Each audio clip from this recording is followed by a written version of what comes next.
Sandamakmak na isdang sardinela o tamban ang tumambad sa mga nag-overnight na guest sa isang resort sa Maasim, Sarangani kaninang madaling araw.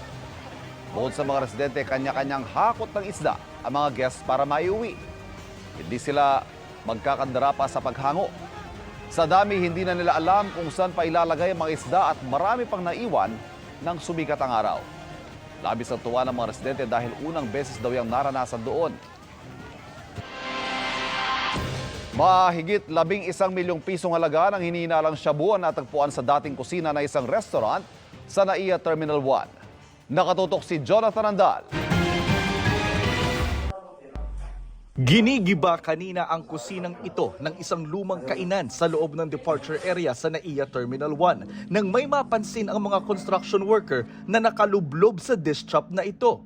Pagkaahon, malalaking pakete pala yun ng hinihinalang shabu. May discoloration na ang pakete dahil marahil sa tagal ng pagkakalublob sa tubig. Napasugod tuloy ang PIDEA at PNP Aviation Security Group. Ayon sa PIDEA, ang tansya nilang laman ng tatlong malalaking pakete, higit 1.5 kilo ng hinihinalang shabu na may presyong 11.4 million pesos. Iniimbestigahan na ito ng PIDEA. Ang MIAA o Manila International Airport Authority, wala pang binibigay na payag kung paano nakalusot sa loob ng paliparan ang mga hinihinalang shabu. Sinusubukan din namin kunan ng pahayag ang PNP AVC Group pero wala pa silang tugon sa ngayon.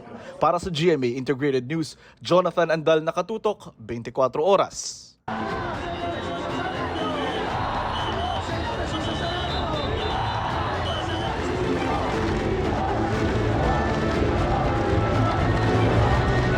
Ang Naga City, bukod sa itinagdiriwang ang pista ng Peña Francia, ay nagdaraos din ng traslasyon ng Poong Itim na Nazareno. Alamin po natin ang latest na aktibidad at paghahanda roon sa live na pagtutok ni Jessica Calinog ng GMA Regional TV, Balitang Bicolania. Jessica? Pia, nagpapatuloy pa sa ngayon ang ikawalong misa nobenaryo para sa mahal na Poong Nazareno dito sa Holy Cross Parish. Kasabay nito ang paghahanda na rin ng mga deboto ng simbahan at ng iba pang mga katuwang na grupo para sa gagawing traslasyon prosesyon bukas. All set na ang mga ilalatag na seguridad ng simbahan at pulisya para sa traslasyon at replika prosesyon ng imahe ng Itim na Nazareno bukas, January 8 dito sa Naga City.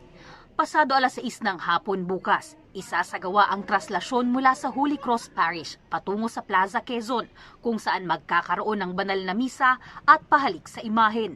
Dahil dito, magpapatupad ang Public Safety Office ng mga road closures sa mga daraanan ng prosesyon. Bukod sa mga pulis, humingi rin ang konseho ng Barangay Tabuco ng augmentation force ng tanod mula sa mga kalapit na barangay para matiyak ang seguridad ng mga deboto. Inaasahang mas maraming deboto ang sasabay sa traslasyon sa Naga ngayong taon. Inaanoan mi po na maagapan na ang mga tao, si mga barangay tanod, maanoan po ang seguridad kan mga tao na dahil po sinda magruso. Sa Martes, January 9, 4 na magkakasunod na misa ang isasagawa sa Plaza Quezon. Sa hapon naman, isasagawa ang Pontifical Foot Procession o ang pagbalik ng imahen mula sa Plaza Quezon patungo sa Holy Cross Parish kung saan idaraos ang huling misa. 6:30 p.m. Pia ang regular Sunday Mass dito sa Holy Cross Parish. Mamayang alas 7 naman ng gabi ay bibihisa na ang imahen ng Itim na Nazareno bilang paghahanda sa gagawing traslasyon procession bukas. Yan ang latest mula rito sa Holy Cross Parish sa Naga City. Balik sa inyo, Pia. Maraming salamat, Jessica Calinog ng GMA Regional TV, Balitang Bicolania. Samantala mga kapuso, sa ibang mga balita, no choice na ang ilang mamimili sa palengke ngayong mahal ang bigas. At ito ang biniti nila kahit masakit sa bulsa. Ang reaksyon naman ng mga farmers group sa posibilidad ng suggested retail price sa bigas sa pagtutok ni Von Aquino. Halos masimot na ang lalagyan ng 51 pesos per kilo na bigas na ito sa Blumentritt Market sa Maynila. Ito na kasi ang pinakamura nila. Ang iba kasing local at imported rice, 59 to 64 pesos per kilo na. Sa Maypaho Public Market sa Caloocan, 51 pesos na well-milled rice din ang pinakamura. Habang ang ibang klase ng bigas, 59 to 64 pesos per kilo na. Habang sa Trabaho Market, 53 to 65 pesos per kilo ang premium local rice at 53 to 60 pesos per kilo ang premium imported rice. Pero kahit may 51 pesos per kilo na bigas, ang mas mahal na 55 pesos per kilo ang binili ng karinderya owner na si Gomer Emlano. Hindi raw kasi ito madaling mapanis at mainam na pangsangag para sa kanilang patok na tapsilog. Tinataasan na lang nila ang presyo ng 1 cup ng kanin para makabawi sa pagmahal ng bigas. 10 lang dati talaga. Ngayon, 12-15 na ang bentahan. ang 58 pesos per kilo na bigas naman ang binili ni Jericho dahil ito na ang nakasanayan ng pamilya. Sabi kasi nila dati, bababa na eh. Ngayon, ganun pa rin. Sabi na nagtitinda ng bigas, wala silang kikitain kapag pinababa nila sa 50 pesos per kilo ang bigas. 20 to 30 pesos daw kasi ang itinaas ng kada sako ng bigas, local man o imported. Alanganin po i-50 dahil 50 na po ng 2 piso to 3 piso lang per kilo amin dyan. Sa plano naman ng Department of Agriculture na pagtatakda ng suggested retail price sa bigas, paalala ng Federation of Free Farmers Cooperative, dapat maging makatwiran ang presyo at hindi masyadong mababa. Wala man daw agarang epekto ang mababang SRP sa mga magsasaka, posibleng sa susunod na anihan naman sila maapektuhan. Although right now hindi maapektuhan yung farmer, pagdating sa next harvest season, babawi yung mga trader, yung farmer ang kawawa. Babawiin ng mga trader yung losses nila by buying palay at a low price.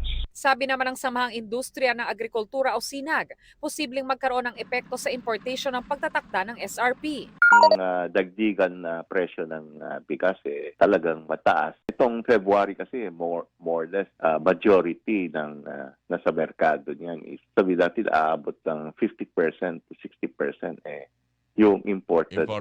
Nandun sa merkado. So kung yun ang gagawin mo, baka hindi magpasok yung mga importer dahil yung pag-agkat nila sa Vietnam and Thailand mataas ang presyo. Sinisika pa namin kunin ang pahayag ng DA pero nauna na nilang sinabi na magtatakda sila ng SRP para manatiling abot kaya ang bigas para sa mga consumer at ikokonsulta nila ito sa stakeholders. Para sa GMA Integrated News, Von Aquino, Nakatutok, 24 Oras. Kita ang butas sa gilid ng eroplanong yan ng Alaska Airlines habang lumilipad. Kaka-take off pa lang nito patungong California nang tumalsik ang bahagi ng fuselage o katawan nito na may bintana. Kaya nag-emergency landing ang eroplano pabalik sa Portland, Oregon. Sa kabutihang palad, walang nasaktan sa mga pasahero. Batay sa audio recording ng usapan ng crew at air traffic control, nag-declare ng emergency ang eroplano dahil sa problema sa pressure sa loob. Habang iniimbestigahan na yan ng mga otoridad, ipinagbawal muna ng U.S. Federal Aviation Administration na lumipad ang ilang Boeing 737-9 MAX sa Amerika na parehong modelo ng nasirang eroplano. Makikipagtulungan ng Alaska Airlines sa investigasyon at sa inspeksyon sa mga grounded na eroplano. Humingi rin sila ng dispensa sa mga pasahero. Binugbog dahil napagkamalan umanong manika. Yan ang karumaldumal na sinapit ng isang babaeng 7 taong gulang na natagpuang patay sa masukal na lugar sa Sariaya, Quezon. Ayon sa mga pulis, pauwi na ang bata noong Sabado kasama ng isa pang batang babae ng makasalubong nilang suspect. Sabi raw sa kanilang suspect, ihahatid sila sa kanilang mga magulang. Pero dinala sila sa gubat at doon binugbog at iginapos. Nakatakas ang batang babaeng kasama ng biktima. Sumuko naman kaninang umaga ang 23 anyos sa suspect sa kapitan ng Barangay Morong at umamin sa pagpatay. Sabi niya, nagdilim ang kanyang paningin at inakalang manika ang bata. Patuloy ang investigasyon sa krimen.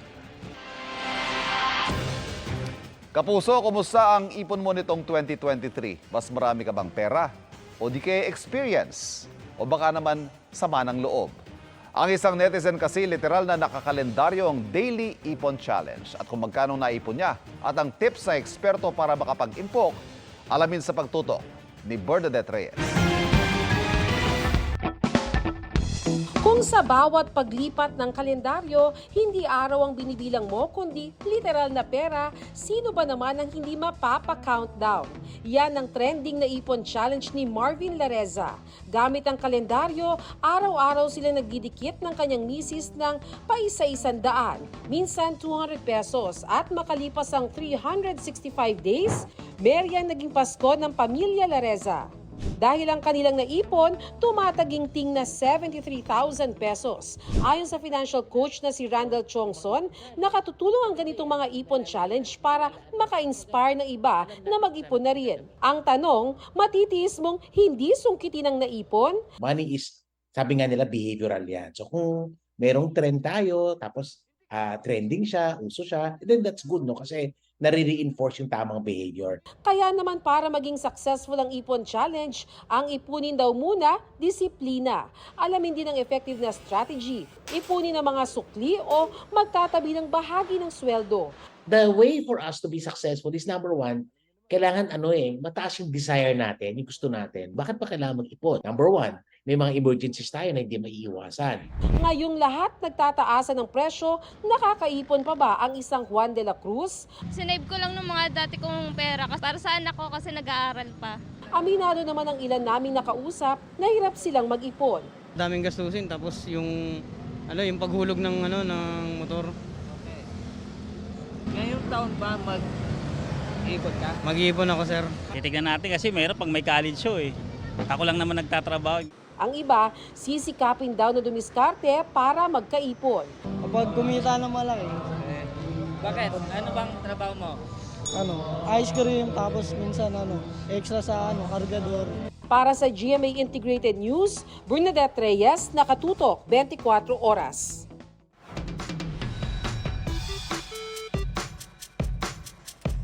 Seafood ba ang hanap ninyo? Marami yan sa Surigao del Sur. At ang isang vlogger doon ginawang content ang panguhuli at pagluluto ng kanyang mga fresh catch. Ano kaya kanyang paborito? Kuya Kim, ano na?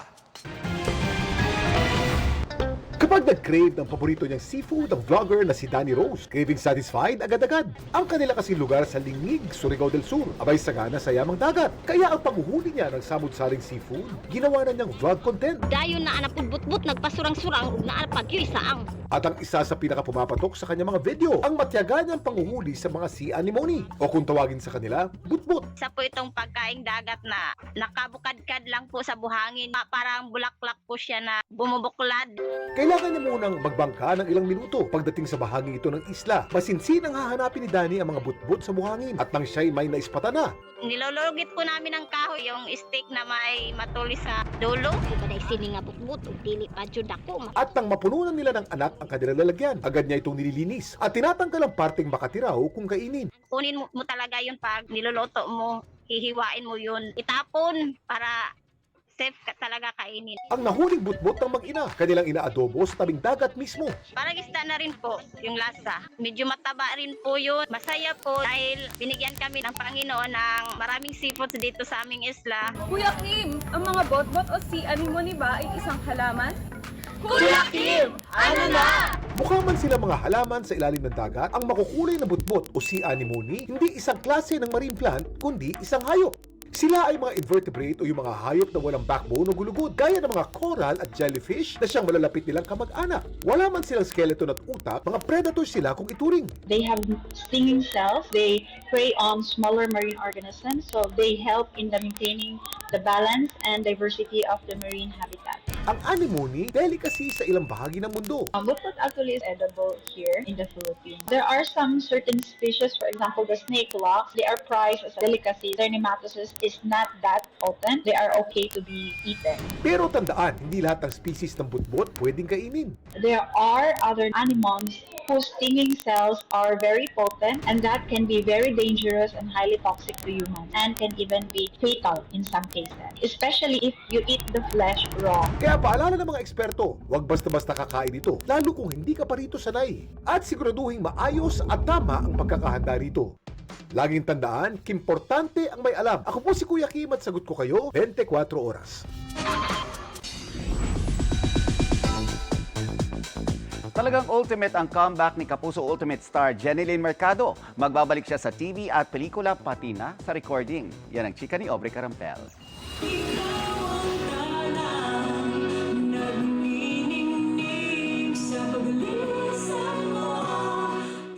Jeneline Mercado is back. Mainit ang pag-welcome sa Kapuso Ultimate Star sa All Out Sundays, na muling kinanta ang kanyang hit song na Kahit Sandali.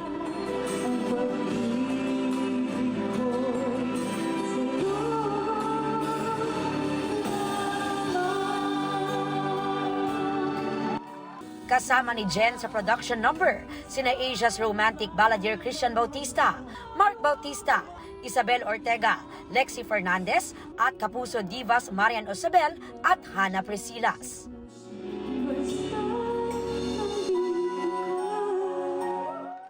Hindi raw naiwasan ni Jen na manibago, pero malaking tulong daw nang naramdaman niya ang suporta ng mga kaibigan at fans. Rehearsal pa lang, nanginginig na ako kasi ilang taon din bago ko ulit makasampa ng stage at kumanta. So yung nervyos ko, hindi matawaran. Pero masaya ako na makita yung mga friends ko na syempre dito sa AOS at yung mga fans na matagal na rin nakasuporta. Nandyan pa rin sila. Balik teleserye na rin si Jen sa inaabangang GMA Prime series na Love, Die, Repeat na una nilang pagtatambal ni Sian Lim. 3 years ago pa sinimulang gawin ni Jen ang serye, pero nahinto dahil sa kanyang pregnancy at panganganak kay baby Dylan. Finally, mapapanood na ito sa January 15 sa Kapuso Network. Marami ring mga pagbabago, pero happy kami dito sa kinalabasan ng show. Hindi siya yung karaniwang drama series at yung mga ginagawa natin sa soap. So sana magustuhan nila talaga. Excited kami para dito. Hindi lang sa TV may comeback si Jen dahil gagawa rin siya ng pelikula at balik recording din. Ang tagal kong hindi nag-recording. Huli kong beses na gumawa ng album 5-6 years ago. So excited ako dito kasi alam niyo naman na ba, ito yung first love ko. At ito yung talagang nakaka-happing gawin. Aubrey Carampel, updated sa Showbiz Happenings.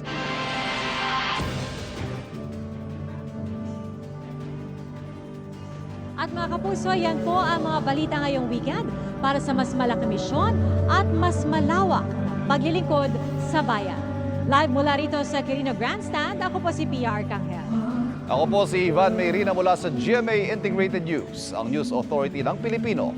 Nakatutok kami 24 oras.